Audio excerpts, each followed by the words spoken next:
10 years had passed since my mother-in-law became confined to a wheelchair. Regular hospital checkups and physical therapy were routine for her. On this particular day, she was undergoing tests, and I found myself waiting in the hospital's waiting room before her therapy session. In the midst of my thoughts, a doctor suddenly pulled on my arm, a deep concern etched on his face. "I'm going to speak with her primary doctor about this," he announced. Gently releasing my arm, I observed that the doctor in front of me was a man, whereas my mother-in-law's primary doctor was a woman. Confused about the need for a doctor who wasn't her primary to discuss her case, I questioned the situation. The male doctor hastily grabbed my hands, realizing my suspicion. "There's something neither your mother-in-law nor her primary doctor should hear. That's why I only want to tell you," he explained. Intrigued, I took a step closer to him. "My name is Julie, a 37-year-old office worker. Recently, I've been working remotely for a small and medium-sized company. However, the doctor's revelation seemed unrelated to my mother-in-law's condition." He continued, "When I was a child, my mother left home, and I was raised by my father in a single-parent family. Despite my father's warnings about my mother being a spendthrift, I never felt lonely due to the love he showered on me. I eventually went to college and found a job, leading an independent life. 14 years ago, I married Mike. His mother warmly welcomed me into their family, treating me like her own daughter. However, tragedy struck when my mother-in-law was involved in a car accident, leaving her wheelchair-bound. Despite various caregivers, her condition deteriorated, and she expressed loneliness, prompting us to move back to care for her temporarily. As my husband and I visited her, she seemed relieved and began to smile. However, when we mentioned returning to work, her demeanor changed, and she didn't allow us to leave. My mother-in-law pleaded with desperation, her voice nearly hysterical. "No, please, both of you don't leave. Don't leave me alone." Attempting to calm her, I assured, "Mike really needs to return to his job, but I'll talk to my company and see if I can stay here a bit longer. I'll come back as often as I can. Just hang in there for me, Julie." With tearful eyes, she implored, "If you can stay, that would be great. Mike, you better come back, okay? I'll be waiting." After losing her husband, she had endured loneliness for a long time. Our sudden notification of departure likely triggered anxiety and confusion. Her weakened state over the past week heightened her fear of facing loneliness. After discussions with my company, I decided to switch to remote work and operate from home temporarily to care for my mother-in-law. However, her aversion to being alone persisted. Even when I worked from home, she clung to me relentlessly. I couldn't let her be seen by my coworkers, and no matter how close we might be, she'd always be waiting where she could see me. It felt like I was under constant surveillance, leading to a growing sense of resentment. Meanwhile, Mike would come home on weekends and take days off during the week to assist with her care. Despite ongoing physical therapy, her condition showed no improvement, preventing my return to the office. Our personal lives became dominated by her care, leaving no time for just the two of us. The 10th year of this lifestyle marked her 65th birthday, and with each passing year, her dependency on us grew. My husband, unable to bear the situation, reduced his visits year by year. Even if I stepped out for a few minutes, my mother-in-law would panic, insisting I take her with me. Calming her down took ages, and I couldn't go back to our own home. Yet, I couldn't abandon the woman who had welcomed me without judgment or prejudice from a single-parent household. Then, a pivotal moment arrived. During a routine checkup, I accompanied my mother-in-law to the hospital as always. Dr. Mia, a woman in her 30s, had been her trusted doctor for a decade.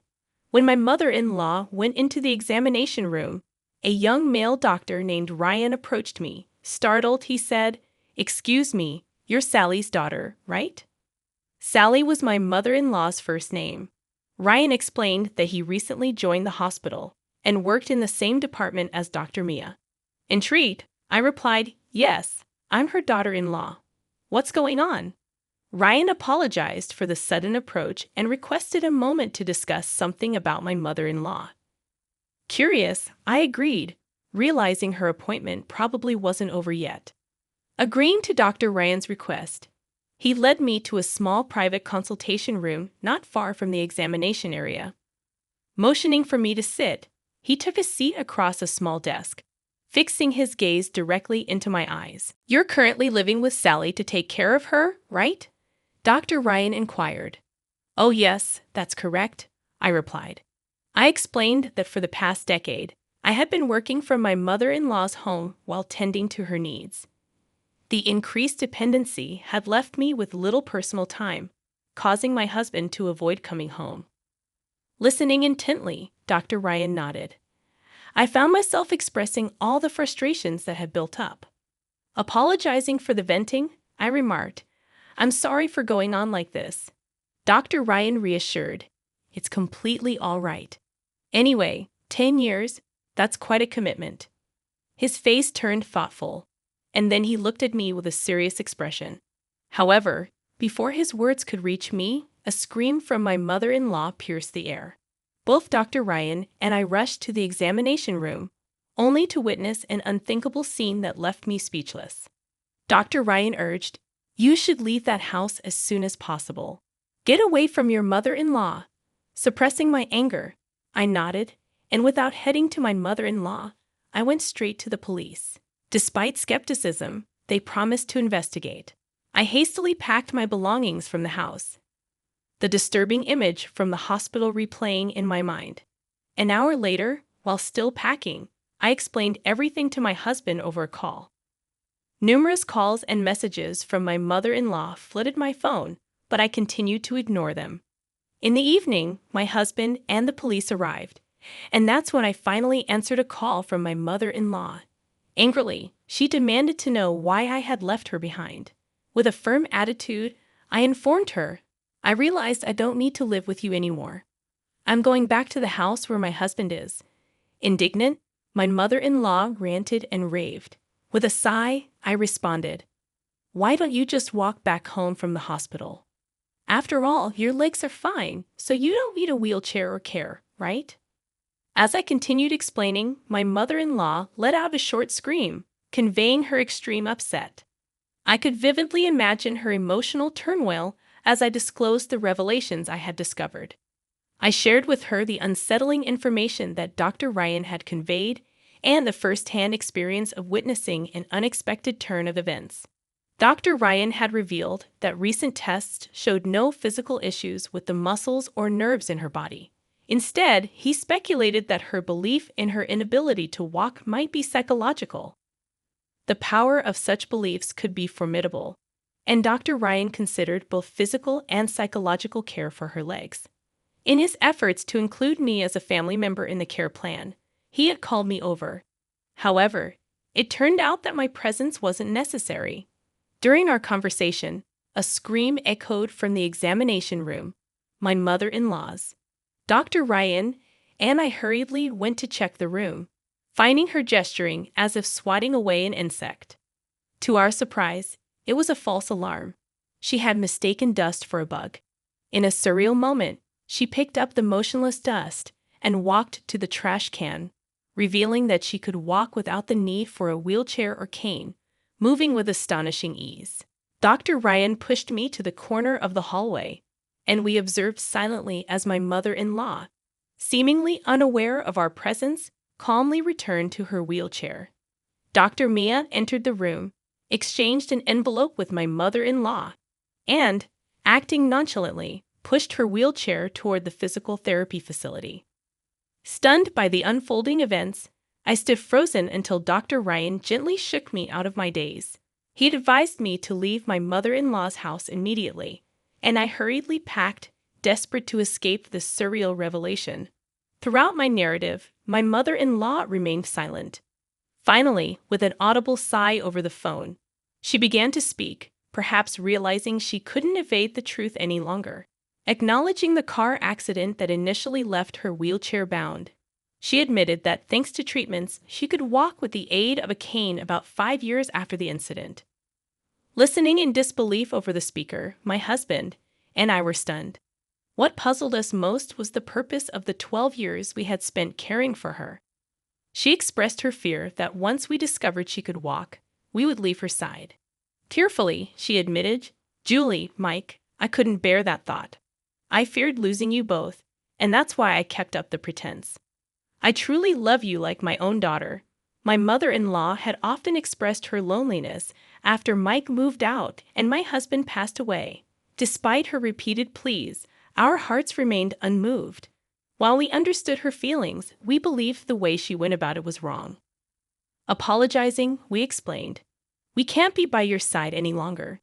Sorry, Mom, Mike, but the way you went about it was wrong." I continued, expressing my own sentiments. "I've been taking care of you for the past 10 years while working. My colleagues have experienced promotions, marriages, and childbirth. Because of your care, I couldn't have a child of my own. I had almost given up on having kids, but now I feel like the past 10 years are in vain. Why did you deceive us to the point of having us care for you? We would have visited you during our time off. Why did it have to be this way?" Though I didn't mean to blame her, tears welled up as the words poured out. With my husband supporting me, I conveyed that I no longer intended to care for her. We decided to leave her house that day and cut off all contact. Despite her protests and hysteria, we hung up, contacting the police, who assured us they would begin an investigation.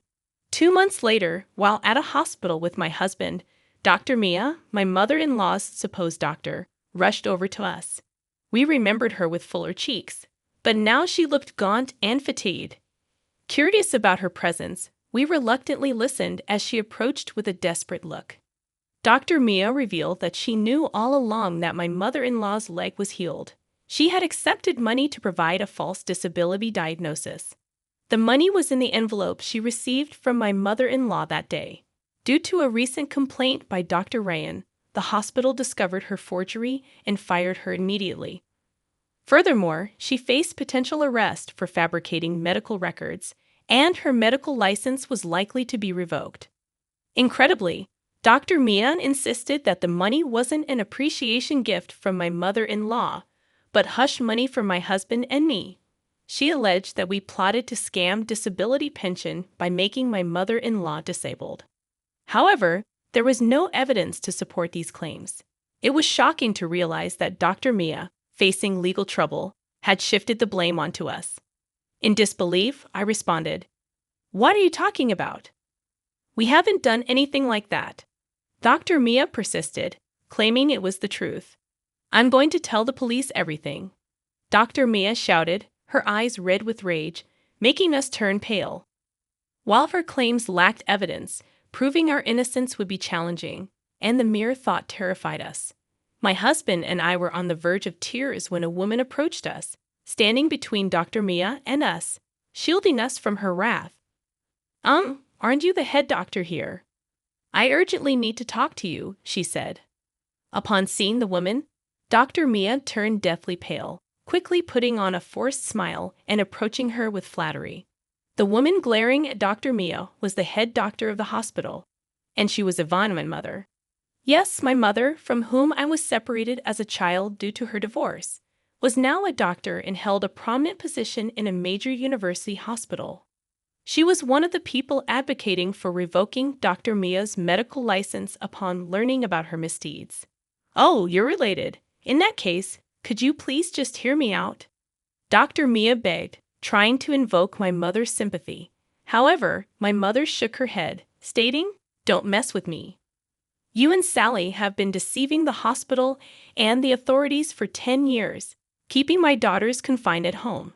Sally kept them at home because she was afraid to be alone.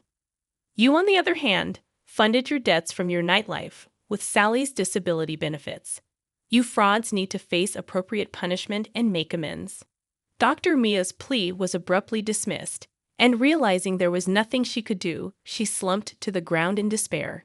Whispers and stares from those around us focused on her, and we couldn't help but watch with indescribable feelings. Suddenly, a strong pull came from behind, startling me. I turned around to find astonishingly, my mother-in-law standing firmly beside my father. My father angrily shouted at my mother, demanding, "What have you done to Julie?" I was taken aback, wondering why my father was there and why with my mother-in-law. When I heard that Sally was looking for Julie, I wanted to help. "You moved to a place without telling me, and I thought I would meet you if I followed Dr. Mia," my father explained. The reason I hadn't told my father our whereabouts wasn't just because of the family connection between my mother-in-law and him. Since my mother-in-law's car accident, I had asked my father to look after her when I was out for work. During those times, they became close and started dating secretly behind our backs.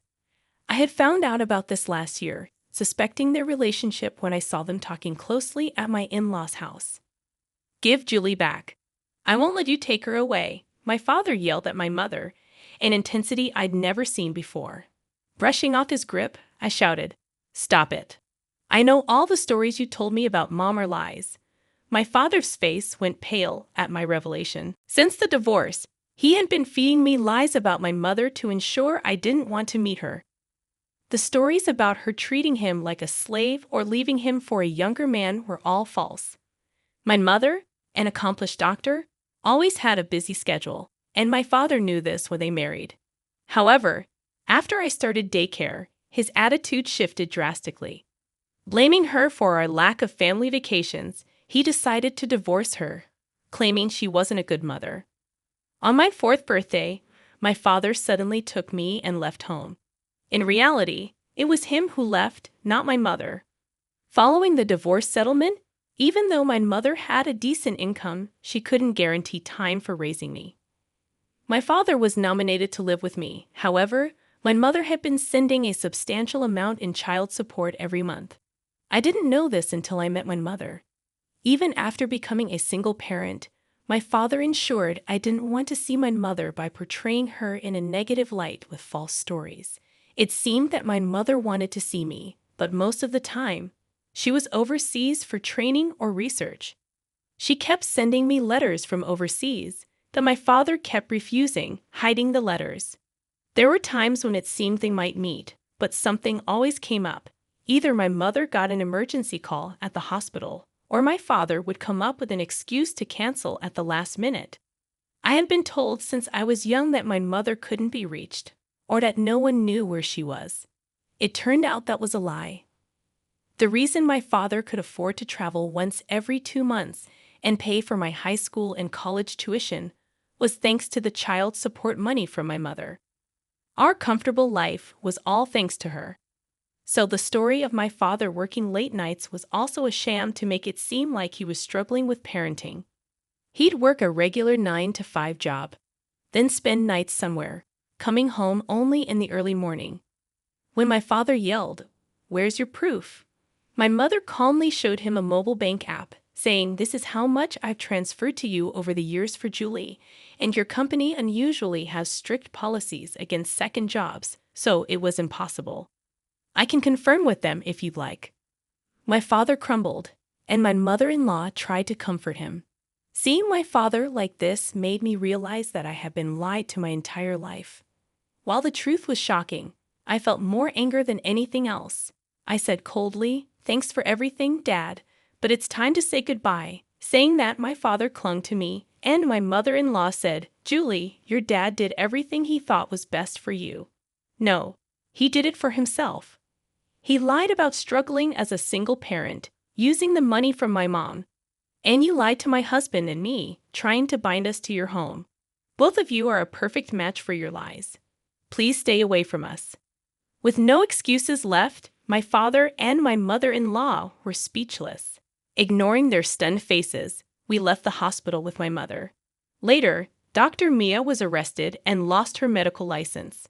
She had forged medical documents multiple times and was sentenced to imprisonment. Additionally, the hospital she worked for is suing her for defamation. My mother-in-law had bribed a doctor for a fake diagnosis, leading to her having to pay back all the pension money she received with interest. She's also facing fraud charges, as informed by the police. Mike says he's cut ties with her, so he's not bothered about her future. I'm trying not to care either. As for me, I realized I had been somewhat dependent on my mother-in-law. Feeling betrayed sent me into a mental spiral. So I've been seeing a therapist at the hospital where my mother works. Regarding my reunion with my mother, when I was getting a referral at my previous hospital, the doctor's name I was referred to was the same as my mother's. To my surprise, it was actually her. My mother was skeptical when she saw a patient named me, but during the consultation, she realized it was me.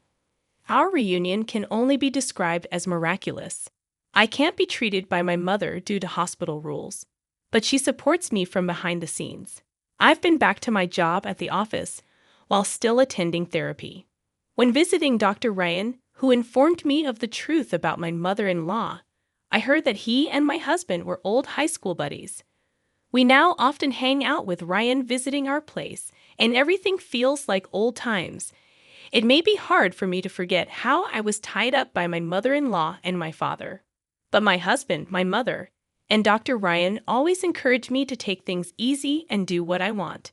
Thanks to that, I'm planning trips with my friends or going to cafes by myself.